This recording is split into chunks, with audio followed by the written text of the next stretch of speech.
Okay, it's been a good 5 minutes now for the first model. So what I'm going to do is remove my masking tape and actually have a look around it to see what I want to cut down. What I've got is I've got a step in here, but I'm probably going to build up to that with filler.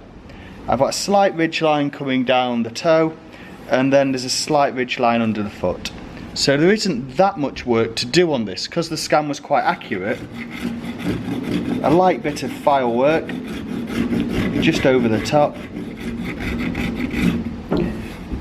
brings that quite nicely down. And then again, if I look at the sole, I've got this low area that we took down that we need to build up with filler, and I've got a slightly high ridge here that I'm just going to work my way into.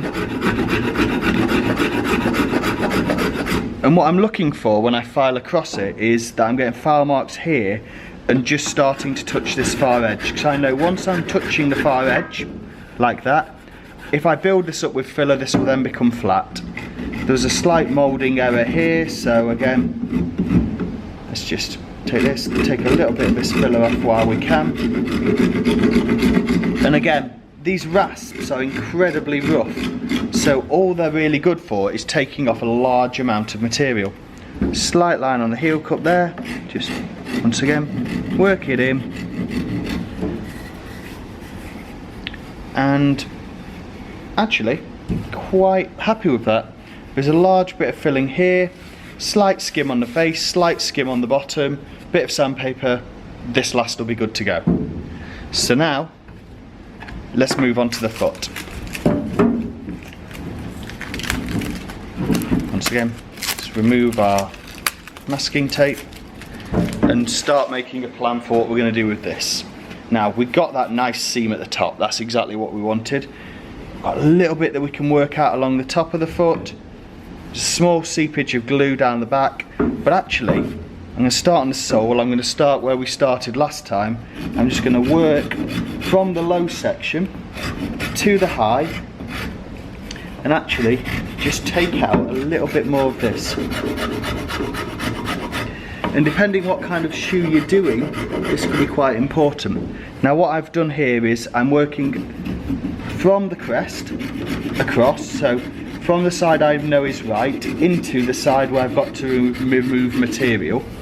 I've got that quite nicely there, but what I'm finding here is as I blend with my file, I'm actually coming across and blending. So what I'm going to do is I'm going to fill this gap from this side as opposed to remove more material. Now let's have a look at the heel. Heel this way. Again, let's just take a tiny touch off here. Got to get rid of a bit of that extra glue that's seeped out, but mostly that's kind of nice. Seems to be a fair representation. The top's nice. So let's start going into these toes, these challenging areas here. Okay, so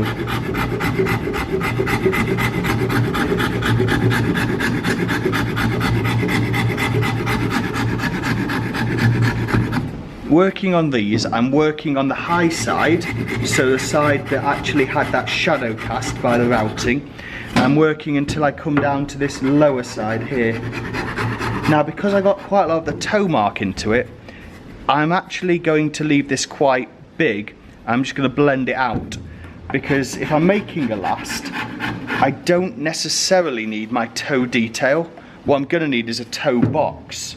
So again, on the top I'm taking off the excess glue, but I'm not too fussed about actually taking all of this flat down. I'm just going to come to the edge here so I can get a bit of better purchase, take this off a little bit more, take out a bit more of this material. But actually this is the bit where you as a designer, you as an artist, gets to pick how much of a toe box you want. And as we said with the scan originally, the toes are a little high, so we want to fill in some of that underside area. And then again, coming back to the top, same technique, working from low to high on this side, just so we can remove that ridge. As you see, we're getting a light scuffing down here, so I know that we're roughly there. What you might find is when you come to a large area of glue like that, that actually the glue is more rigid, the glue is tougher than the chemical wood itself. Once again, work over the toes. And for this, that really quickly has become quite a nice foot shape, quite a nice last. It's together, it's solid. And what we're going to do now is move over to the filler bench, add some car body filler, and then we can start sanding these to get a nice finish on them. Now, over here at the filler station, what we've got is we've got some U-pole car body filler, and what you have to do is mix it with a hardener. Unlike with the epoxy, where you were looking for a 50-50 mix, with this, the ratio roughly is the size of a golf ball to the size of a pea. Now, you can mix it a little rich, and by a little rich, that is adding in a little bit too much hardener. If you do that, the grey colour will start to take on a pink hue.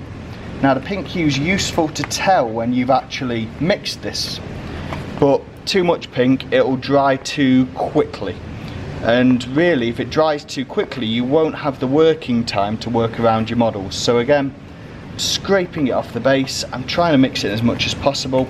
Particularly with filler, I like to scrape along the edge to get it actually off my spatula, because the challenge with mixing filler like this, realistically, is that there's an awful lot of filler to very little hardener. And if that hardener isn't actually in contact with the filler when you place it onto your model, that filler's never going to harden, and that leads to a lot of mess in trying to scrape off, in trying to clean off this gunky material from your model. So we can mix it in quite nicely, mixing quite well. That's quite well mixed together.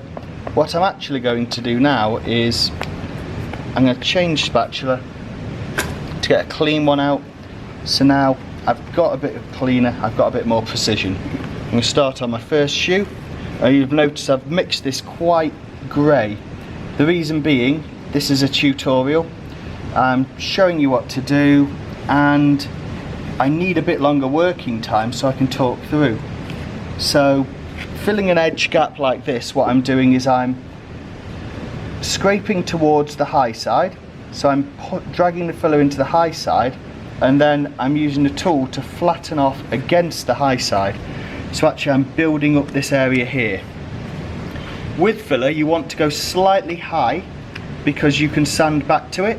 If you're slightly low, what's going to happen is you're going to have to end up adding multiple layers to build it up. So again, I'm slightly over what I want it to be, but I know very quickly I can come back, I can flatten this off. So while that's setting on there, what I'm going to do is I'm going to move on to my second foot. Second foot, the reason we've got so much is I want to build up this area here. So I'm going to take quite a section of this, quite a chunk, and I'm going to start working it into the areas I want to build up. And what you'll remember is when we were in MeshMixer, when we were in the digital environment, we added some material in here. And what that's really going to do is that's going to help make this process easier. It's obviously easier to add material in a computer and not route it away than it is to add layers of filler like this on top of each other and have to sand them off. So I put that in to kind of smooth it out there. What I am going to have to do is, because the filler's quite liquid, because this is quite a big area, I'm probably going to have to come back to this a couple of times. So mix up a couple of batches of filler and work it over. Again, that small gap we talked about when sanding, I'm going to come in and fill that in. We're getting a pull away from it here, as you can see, so air bubbles. So if you start getting that, you need to work in the opposite direction. There's a slight gap in the heel there, so once again, drag it in, work it into the section, work it into the gap, take off your excess material. Now I've got that piece on, I'm going to come back to this shoe, and what I'm going to do is work on, drop it in and get it on the handle, work into that now. This area here, where again I wanted to build up a large area. So again, the filler's quite loose because I knew I wanted to do a lot of big areas with it, and zoom over. If you are in a rush, if it's towards the end of your project, you can mix it more pink, and what I might do is show you that on the second round, show you how you can make a batch of filler that actually hardens far quicker. What you'll notice with this flat tool is it's quite useful for getting in, for working these areas, but it struggles with this rounded corner here.